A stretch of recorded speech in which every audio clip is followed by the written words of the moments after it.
நிச்சயதார்த்தத்துக்கு வந்து பல பேர்கள் சொல்லுவாங்க. அதில் ஒரு பேர் வந்து மன ஒப்பந்தம், ஒரு டீல்.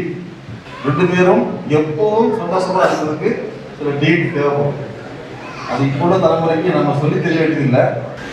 பொதுவாக வந்து நான் சொல்ல விரும்புகிற டீல் வந்து என்னன்னா, ஹஸ்பண்ட் ஒய்ஃப் ரெண்டு பேருடைய ஏடிஎம் கார்டை அவங்க யூஸ் பண்ணணும். இது ரொம்ப முக்கியமான டீல்.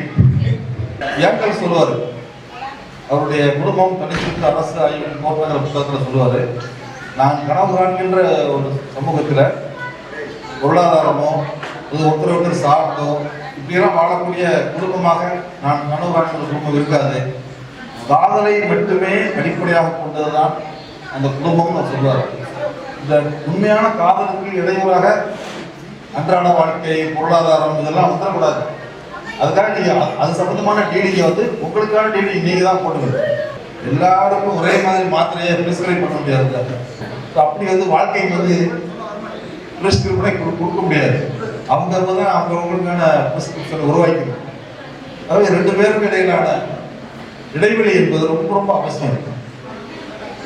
கவிஞர் மணிசுமந்திரன் சொன்னதை போல இரண்டு பயிர்களும் செழித்து வளர வேண்டும்.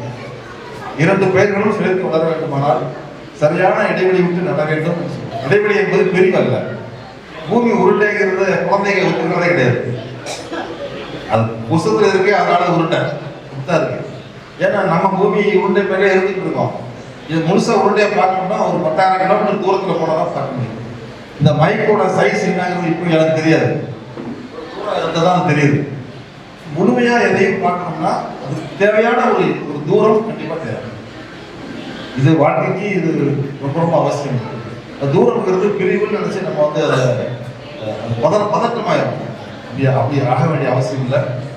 ஒருவர் சகித்துக் கொள்வது முதல் கட்டம், புரிந்து கொள்வது 2வது கட்டம், அப்புறம் ஒருவர் மீது ஒருவர் காதல் கொள்வது 3வது கட்டம். இந்த புரிதல்களோடு அவர்கள் சந்தோஷமாக, சந்தோஷத்தை தவிர வேறு எதுவுமே இல்லைங்கிற மாதிரி அவர்களுடைய வாழ்க்கையை அமைய வேண்டும் என்று நான் என்னுடைய குடும்பத்தின் சார்பாகவும் என் சார்பாகவும் ஒரு 25,000 எழுத்தாளர்களாக சேர்ந்து சங்கம் வச்சிருக்கோம். 25,000 எழுத்தாளர்கள் சார்பாகவும் அந்த வாழ்த்துக்களை நான் பரிமாறிக்கொள்கிறேன்.